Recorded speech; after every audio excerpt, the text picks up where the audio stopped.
حضرت موسیٰ علیہ السلام کا واقعہ یاد کیجئے. سامنے سمندر آ گیا ہے، قوم دیکھتی ہے پیچھے کہ گرد و غبار کا طوفان ہے. معلوم ہوا کہ فرعون اپنے لشکر سمیت آ گیا. پوری قوم نے کیا کہا؟ اے موسیٰ ہم کو پکڑے گئے. قرآن مجید نے تو یہاں وہ باتیں نہیں لکھی ہے، لیکن تورات میں یہ درج ہے کہ بنی اسرائیل جھگڑنے لگے، دست و گریبان ہو گئے موسیٰ کے ساتھ. موسیٰ نے یہاں مروایا لا کر، اس سے تو ہم وہیں بہتر تھے. تو لڑ رہے ہیں حضرت موسیٰ علیہ السلام سے. یہ تورات کی تفصیل ہے. قرآن میں صرف اتنا آیا ہے، پریشان ہو کر انہوں نے کہا انا لمدرکون، موسیٰ ہم تو پکڑے گئے. اس وقت موسیٰ کا جواب کیا ہے؟ کلا ان معی ربی سیہدین. نہیں، میرے ساتھ میرا رب ہے، وہ راستہ دے گا. بتائیے کہاں راستہ نظر آ رہا ہے؟ دیکھیے آج یہ چیز اپنے کلائمیکس کو پہنچ گئی ہے. آج سول سپریم پاور آن ارتھ امریکہ کہہ رہا ہے دین اسلام اسے ہم ختم کر کے رہیں گے، کچل کر رہیں گے. مذہب اسلام اسے ہم ایمبریس کرنے کو تیار ہیں. اور میں کہتا ہوں کہ جب وہ کہتا ہے کہ ہم اسلام کے دشمن نہیں ہیں تو جھوٹ نہیں کہتا، سچ کہتا. وہ کہہ سکتے ہیں دیکھو تم امریکہ آئے، تم نے ہمارے چرچ خریدے اور مسجدیں بنا لی. ڈڈ وی آبجیکٹ؟ ہم نے کوئی اعتراض کیا؟ یو پرچیز سینیگوگس، یہودیوں کی عبادت گاہیں، ان میں مسجد بنا لیا، ہم نے کبھی روکا؟ تم نے ہزار افرو امریکنز کو مسلمان بنا لیا، ہم نے اعتراض کیا؟ تم نمازیں پڑھتے ہو، ہم نے روکا؟ تم نے اسلامک سینٹرز بنائے، ہم نے روکا؟ اسلام مذہب کی حیثیت سے تم روزے رکھتے ہو تو اب ایک افطاری بھی تمہیں دینے کو تیار ہے. وائٹ ہاؤس میں ایک افطاری دیں گے، سیلیبریٹ کریں گے تمہارا منتھ آف فاسٹنگ. تمہارے عید اور بقرعید پر ہم یادگاری ٹکٹ ایشو کر دیں گے، کرتے ہیں ابھی.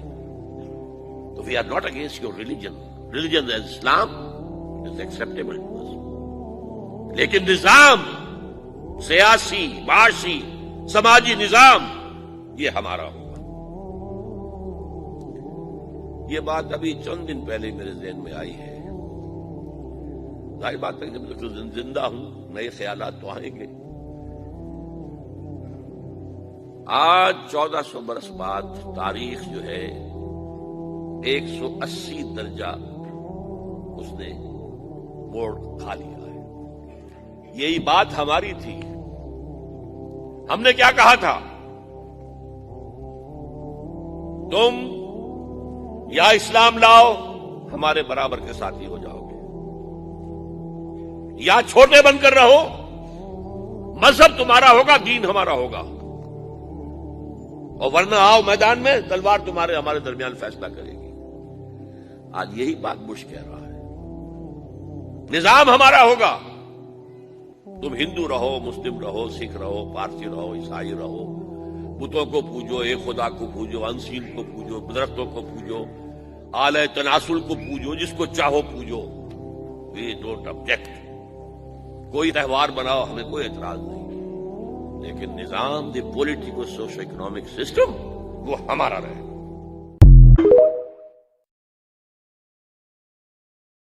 اگر تو دولت سے کامیابی ہوتی تو قارون بہت کامیاب تھا.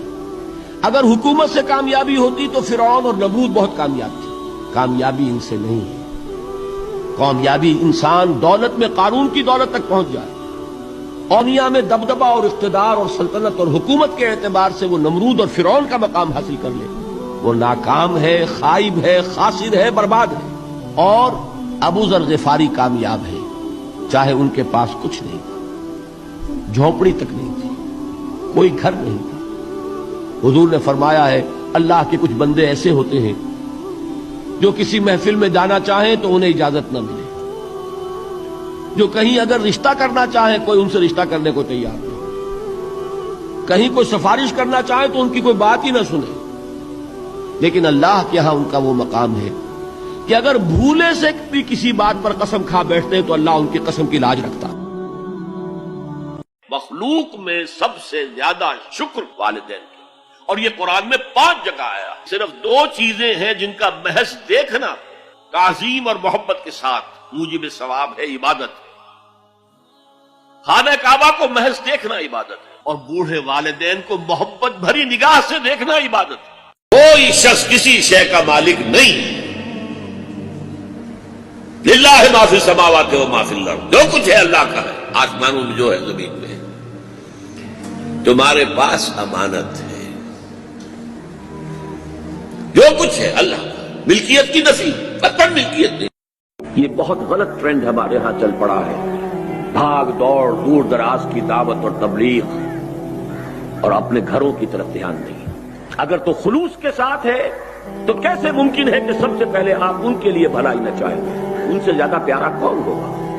اگر ان کی فکر نہیں ہے تو جان لیجئے آپ اپنی شخصیت کے پروجیکشن کے لیے، آپ اپنے نام کو نمایاں کرنے کے لیے، آپ کسی ہوس اقتدار کے اندر مبتلا ہو کر رہے ہیں جو کچھ کر رہے ہیں، ورنہ سب سے پہلا معاملہ گھر، اہل و عیال، باپ اور بھائی۔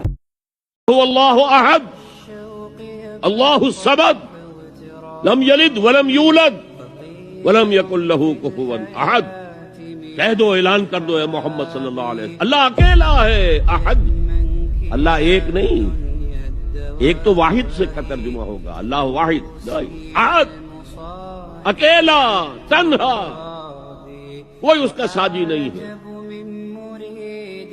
اللہ الصمد، سمد اس کو کہتے ہیں کہ جس کا کوئی سہارا لیا جائے، جس کے سہارے سے کوئی چیز قائم ہے۔ اللہ قائم بالذات ہے، اپنی ذات سے قائم ہے، پوری کائنات اس نے تھامی ہوئی ہے، وہ چلا رہا ہے۔